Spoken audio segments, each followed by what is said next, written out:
अस्सलाम वालेकुम स्टूडेंट्स। कैसे हैं आप सब लोग? उम्मीद है खैरियत से होंगे। बायो की तैयारी भी कर रहे होंगे। इंपॉर्टेंट टॉपिक्स कुछ देख लेते हैं हम। आज सिर्फ हम टॉपिक्स देख रहे हैं, उसके नेक्स्ट लेक्चर में मैंने सवाल कुछ दिए हुए हैं, ठीक है। तकरीबन 100 हैं। तो टॉपिक्स में ये है कि जो इम्पोर्टेंट हैं, जो फर्स्ट टर्म में आए, फर्स्ट एनुअल में आए हुए हैं, ठीक है। हार्ड एरिया और लोकल एरिया दोनों में। और कुछ जो ऐसे टॉपिक्स हैं जो अभी तक पूछे नहीं गए, इस बार पूछ सकते हैं, पॉसिबिलिटी है। टॉपिक्स देखें। सेल ऑर्गेनेल्स है। सेल ऑर्गेनेल्स में आपके पास एमसीक्यूज बनता है, शॉर्ट बनता है, लॉन्ग बनता है, ठीक है। कोई एक लाजमी ही आएगा। जैसे इसमें न्यूक्लियस, उसमें वो आ जाता है, न्यूक्लियस आ जाता है, ठीक है। प्लास्टिड आ जाता है, क्लोरोप्लास्ट आ जाता है, माइटोकॉन्ड्रिया आ जाता है, पैरोक्सिसोम्स और लाइसोसोम्स आ जाते हैं, ठीक है। ये लॉन्ग में आ सकते हैं। शॉर्ट में भी ऐसे पूछ लेते हैं कोई ना कोई सवाल। फिर है स्टेम सेल्स। स्टेम सेल्स में आपके पास प्लोरिपोटेंट सेल्स है, उसकी टाइप्स पूछ लेते हैं, एडवांटेजेस पूछ लेते हैं, डिसएडवांटेजेस पूछ लेते हैं, ठीक है। कैंसर सेल को कैसे ट्रीट करते हैं, ऐसे सवाल आ सकते हैं। अभी सवाल मैं नेक्स्ट वीडियो में बनाऊंगा, तो होप सो आप देखें उसमें। प्रोटीन्स। प्रोटीन्स हमारे पास जैसे अमाइनो एसिड्स आते हैं, ठीक है। अमाइनो एसिड्स की टाइप्स आ जाएंगी। इसके प्रोटीन्स का फंक्शन आ जाएगा, रोल आ जाएगा, एक ही बात है। सिकल सेल एनीमिया आ जाएगा इसमें, ठीक है। और दूसरे नंबर पे आपकी जो पेप्टाइड लिंकेज है उसके बारे में पूछ सकते हैं वो। और एमसीक्यूज ऐसे आ जाएगा कि इसकी कितनी टाइप्स हैं, या बॉन्ड जो बनता है वो किस किस के दरमियान बनता है, जैसे कार्बन कार्बन के दरमियान बनता है या हाइड्रोजन कार्बन के दरमियान, ठीक है। और नेक्स्ट वैक्सीज। वैक्सीज ईटीसी मैंने इसलिए लिखा है क्योंकि इसमें तीन चार चीज़ें आ रही थी। Acyl glycerol, phospholipid and terpene. तीन ये चीज़ें आ गई। और चौथे नंबर पे वैक्स। फिर फॉस्फोलिपिड्स के साथ इंटरेक्शंस, फैटी एसिड्स, लिपिड्स है ना, तो लिपिड्स कोई भी आ सकते हैं। फिर प्रोस्टाग्लैंडिन्स। प्रोस्टाग्लैंडिन्स और स्टीरॉइड्स, ये दोनों चीज़ें आ जाती हैं। फिर है हमारे पास बेसिस ऑफ डीएनए। डीएनए के बारे में पूछते हैं, वो आपने बताना है। बेसिस क्या है, चार बेस है ना इसके डीएनए की। फिर types of cofactor. Types of cofactor, inorganic cofactor, इस तरह पूछेंगे, ठीक है। उसकी टाइप्स आपने बतानी है, तीन टाइप्स हैं। फिर है enzyme inhibition. Enzyme inhibition long में आ सकता है, इसकी दोनों टाइप्स आपने लिखनी है, साथ में ग्राफ भी बनाना है, एग्जांपल्स देनी लाजमी। Classification of enzyme.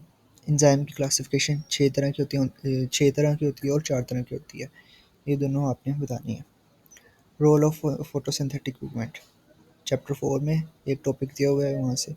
स्पेक्ट्रम, यहाँ पे स्पेक्ट्रम से मुराद है अब्जॉर्प्शन स्पेक्ट्रम और लाइन स्पेक्ट्रम, ये दोनों का डिफरेंस आ जाता होता है।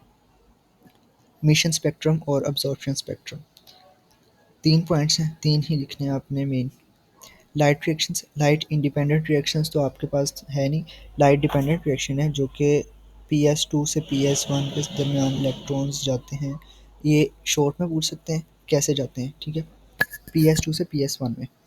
फिर नंबर 2 पे आपके पास है ये लॉन्ग में, इसकी दो डायग्राम्स हैं, वो लाजमी उसमें बनेंगी।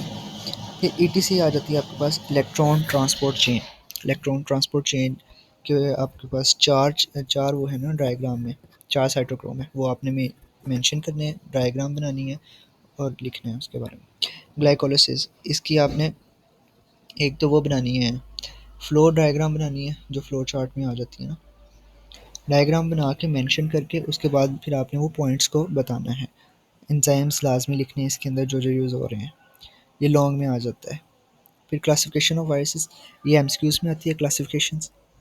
शॉर्ट में भी पूछ लेते हैं, जैसे HIV की क्या है, एडिनो वायरस है ना, बैक्टीरियोफेज का क्या है, इस तरह। प्रियॉन्स एंड वायरोइड्स, ये शॉर्ट में आ जाता है। लास्ट टाइम वायरोइड्स जो था ये एमसीक्यूज भी आया हुआ था, और प्रियॉन्स एंड वायरोइड्स शॉर्ट में भी था। Shape and size of bacteria, bacteria की शेप्स और साइज़ बतानी है, जैसे फ्लैजला की क्या है, ठीक है, इस तरह। साइनोबैक्टीरिया, साइनोबैक्टीरिया के बारे में बताना है, इसकी रिप्रोडक्शंस के बारे में बताना है इसमें। फिर है phase of bacterial growth. Bacterial growth जैसे लैग फेज़, लॉग फेज़, ठीक है, वो चार फेजेज हैं, उसके बारे में बताना है आपने। ये लॉन्ग में भी पूछ देते हैं और शॉर्ट में भी आ सकते हैं। लास्ट टाइम ये शॉर्ट में आया हुआ था। Cell signalling. सेल सिग्नलिंग दो तरह की होती है ना, स्टेरॉयड और हार्मोन। ये दोनों लॉन्ग में, ये लॉन्ग में आया हुआ था इस साल। अभी भी शायद आज है, पॉसिबिलिटी है। शॉर्ट में तो लाजमी आता है। और दूसरे नंबर पे एक्टिव ट्रांसपोर्ट में आपकी दो टाइप्स आ जाती हैं। पोटाशियम पंप, वो शॉर्ट में लाजमी आता है। और ट्रांसपोर्ट मैकेनिज्म में आपके पास है एक्टिव ट्रांसपोर्ट, ऑस्मोसिस है, डिफ्यूजन है। ठीक है, ये तीन आ सकते हैं लॉन्ग में।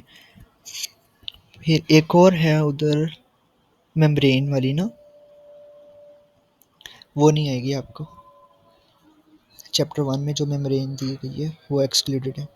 फिर properties of water, properties of water ये लॉन्ग में पूछ सकते हैं, या कोई से दो आपको दे सकते हैं, या कोई तीन पूछ सकते हैं। 6 नंबर का आएगा ना लॉन्ग अगर आया तो, हो सकता है 6 पूछ लें। मेन आपसे पूछेंगे, अगर शॉर्ट में आते हैं तो आपको बोलेंगे जस्टिफाई करें। ठीक है, जो हाइड्रोजन बॉन्डिंग है वो कैसे उसको करती है, या जस्टिफाई पोलैरिटी करें उसकी वाटर की। ठीक है, ये इस तरह सवाल आएगा। फिर glycosidic linkage, glycosidic linkage in glucose, sucrose, lactose या माल्टोज, इस तरह ये आपने लिंकेज बतानी है। ये 3 नंबर का आता है वैसे शॉर्ट में। डीएनए और आरएनए, डीएनए क्या था, वो उसके क्रिक्स का मॉडल था ना, उसके बारे में बताना है। ये पूरा लॉन्ग आपने इसको एज अ लॉन्ग तैयार करके चलना है। फिर आरएनए की तीनों तीन टाइप्स पता नहीं है आरएनए की। ट्रांसपोर्ट आरएनए होता है, मैसेंजर आरएनए होता है, और राइबोसोमल। साथ में अगर वो फॉर्मेशन पूछ लेता है प्रोटीन की, तो आपने उसमें सेंट्रल डोग्मा का बताना है और ट्रांसक्रिप्शन ट्रांसलेशन बताना है। एंजाइम मॉडल, लॉक एंड की मॉडल आ जाता है, और दूसरा जो है वो इंड्यूस्ड फिड मॉडल है। ये दोनों लॉन्ग में भी आ सकते हैं। फैक्टर्स, एंजाइम्स के फैक्टर्स जो हैं, पीएच, टेम्परेचर, सबस्ट्रेट। ठीक है, ये सारी चीज़ें ये आपको आनी चाहिए। इसके साथ ग्राफ भी है फैक्टर्स का, ये लॉन्ग में भी आ सकता है। क्रैब साइकिल, लास्ट टाइम आपके पास इलेक्ट्रॉन ट्रांसपोर्ट चेन आई थी, अब इलेक्ट्रॉन ट्रांसपोर्ट चेन नहीं आएगी। या क्रैब साइकिल आएगा या ग्लाइकोलिसिस आएगी। ठीक है, ये आप ध्यान रखें, इन दो में से कोई एक आएगा लाजमी। फिर बैक्टीरियोफेज और एचआईवी, लास्ट टाइम एचआईवी भी आया था, बैक्टीरियोफेज भी आया था, इस बार दोनों में से कोई एक आ सकता है। Symptoms and treatment of HIV, symptoms and treatment of HIV, ये दो अलग अलग शॉट हैं, इनमें से कोई एक आ सकता है। और साथ में आपके पास एक और है, वो अपॉर्चुनिस्टिक डिजीजेस है, वो भी पूछ सकते हैं इस बार। Endospore formation in bacteria, bacteria में एंडोस्पोर फॉर्मेशन होती है, कैसे होती है ये आपने बतानी है। जो 7 इसकी हेडिंग्स हैं उनमें से कोई 3 आपने उसमें लिख के आनी है। फिर रिप्रोडक्शन इन बैक्टीरिया, बैक्टीरिया में रिप्रोडक्शन कैसे कैसे होती है। एसेक्सुअल होती है, सेक्सुअल होती है, कॉन्जुगेशन होती है। ठीक है, वो सारी चीज़ें आपने लिखनी है। फिर हाँ, एक और बात, ये लॉन्ग में भी पूछ सकते हैं। वो जो एक मॉडल था ना जिसके अंदर एक प्लेट में वो साइंटिस्ट रखता था बैक्टीरिया को, वो लाजमी आप करनी है। Control of bacteria, bacteria chemical control और फिज़िकल कंट्रोल, ये दोनों आपने लाजमी करना है। ये लॉन्ग में भी आ सकते हैं, शॉर्ट में तो आया हुआ है ना इस साल, लॉन्ग में आ सकता है। कैरेक्टरिस्टिक्स ऑफ फंजाई, एक ये सवाल हो गया। दूसरा importance of fungi in our daily life, एक ये सवाल हो गया। ये दो शॉर्ट हो गए। तीसरा शॉर्ट है लिचन और माइकोरेजाई, ये 4 शॉर्ट हैं, इसमें से एक तो लाजमी आना है आपके पास। फिर non vascular and vascular plants, ये चैप्टर 8 में है। वेस्कुलर प्लांट और नॉन वेस्कुलर प्लांट, इनकी आपने वो करनी है, कैरेक्टरिस्टिक्स कर लेनी है तैयार, और इसके land adaptations. Bryophytes non vascular plant है, इसके अडोप्टेशंस लाजमी तैयार करनी है। Take theory, take theory long के लिए इंपॉर्टेंट है चैप्टर 9 में। मूवमेंट ऑफ वाटर, ये भी चैप्टर 9 में है, ये भी इंपॉर्टेंट है लॉन्ग के लिए। Opening and closing of stomata, ये भी लॉन्ग के लिए। Role of tissue in growth production, ये भी लॉन्ग के लिए। फोटोपीरियोडिज्म लॉन्ग के लिए। वर्नलाइजेशन शॉर्ट के लिए। What do you know about vernalization, ये सवाल है। Classification of animal on the basis of body cavity, इसमें सिलोम आ जाता है, सिलोमेट, एसिलोमेट, स्यूडोसिलोमेट, ये 3 हैं। ठीक है, इन तीनों के बारे में आपने फिर थोड़ा सा लिखना है। एक ट्रू होता है, एक ट्रू नहीं होता, और दूसरा फास्ट होता है। इस तरह के पॉइंट्स आपने 3 बताने हैं। फिर एक एग्जांपल्स भी आपने लिखनी है इनमें से। फाइलम्स, इसी चैप्टर में फाइलम्स पिछले साल एनालिडा, नाइजीरिया और मोलस्का, ये 3 आए थे। इस साल इन तीनों के अलावा जो बाकी 7 हैं उनमें से कोई 3 आ सकते हैं आपके पास। फिर है reproductive phase in female. Last time इसमें से कोई नहीं आया था, अब आ सकता है रिप्रोडक्टिव फेज़ इन फीमेल, ये इंपॉर्टेंट है। दूसरे नंबर पे hormonal control of male and female. 3 he topic हैं, तीनों को आपने अच्छी तरह करना है, इनमें से लास्ट में लॉन्ग आएगा। और शॉर्ट तो 2 शॉर्ट तो कंफर्म है इस चैप्टर से। टाइप्स ऑफ डोमिनेंस, डोमिनेंस की टाइप इनकम्प्लीट डोमिनेंस और कोडोमिनेंस, ये 2 करनी है। इसके साथ-साथ A B blood group system, ये भी इम्पोर्टेंट है। इनमें से कोई एक आ जाएगा आपके पास शॉर्ट में। सेक्स लिंकेज इन ह्यूमन, ये इम्पोर्टेंट है। और इसके डिसऑर्डर्स कलर ब्लाइंडनेस है, हीमोफीलिया है, ये लाजमी आपने करने हैं, ठीक है। ये आ जाएगा इसमें शॉर्ट में। और हाँ, एक चीज़ मिस कर गया हूँ यहाँ पे मैं, सेक्स डिटर्मिनेशन, सेक्स डिटर्मिनेशन वो भी लाजमी करनी है इन ह्यूमन। और ड्रोसोफिलिया में नहीं है, इन ह्यूमन वो इंक्लूडेड है, ड्रोसोफिलिया एक्सक्लूडेड है। ग्रिफ्थ एक्सपेरिमेंट लॉन्ग के लिए, नेल्सन स्टेह एक्सपेरिमेंट शॉर्ट और लॉन्ग दोनों के लिए। Mechanism of DNA replication short और लॉन्ग दोनों के लिए। जीन एक्सप्रेशन शॉर्ट और लॉन्ग के लिए।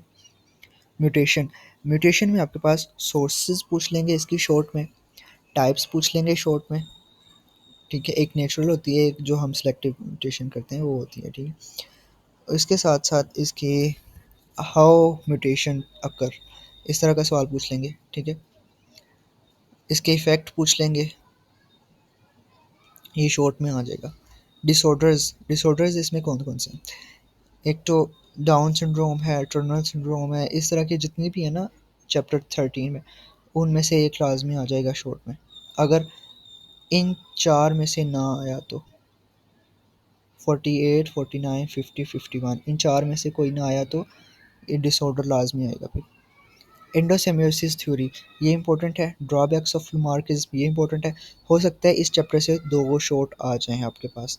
ये 5 हैं। Galapagos island, natural selection of new Darwinism, ठीक है। न्यू डार्विनिज्म की जो थी थ्योरी थी उसके अंदर एक उसने नेचुरल सिलेक्शन के बारे में बताया है, वो आपने लिखनी। उसने मेन 3 पॉइंट्स पूछे हैं आपके पास कि इसमें 3 पॉइंट्स कौन कौन से हैं, ठीक है। इसमें आप देख लो 54, 55, 56, 57, इन 4 में से एक लाजमी आना है सवाल। और एक ये है मोलिकुलर बायोलॉजी एविडेंस, ये टॉपिक है वहाँ पे यूनिट 14 में, एनबीएफ की बुक में। फिर है कंपैरेटिव एनाटॉमी, ये भी इम्पोर्टेंट है, जिसके अंदर उसमें सिर्फ हाथों के बारे में, हड्डियों के बारे में बताया गया कि लैंड एडॉप्शन की वजह से कैसे कैसे होते हैं। ये 3 सवाल हैं। Nitrogen cycle, xeric succession, human impact on ecosystem, इन 3 में से एक लॉन्ग लाजमी आना है इस चैप्टर से, ठीक है। लास्ट टाइम नाइट्रोजन साइकिल भी आया था, जीरेक सक्सेशन भी आया था। इस बार हो सकता है human impact on ecosystem they they. Human impact of ecosystem में आपने 8 पॉइंट में लिखने हैं, या जो जितने नंबर का हुआ, 6 नंबर का हुआ तो 6 पॉइंट, 7 नंबर का हुआ तो 7 पॉइंट, ये लाजमी लिखने हैं। ये थी आज का लेक्चर। आज के वीडियो में ये सब था इम्पोर्टेंट टॉपिक्स। नेक्स्ट लेक्चर में मैंने 100 एंड समथिंग क्वेश्चंस जो है सिर्फ शॉर्ट और लॉन्ग के ही बनाए। हर चैप्टर के 8-8, 9-9 सवाल हैं, ठीक है। मिलते हैं आपसे नेक्स्ट वीडियो में। ओके, अल्लाह हाफिज़।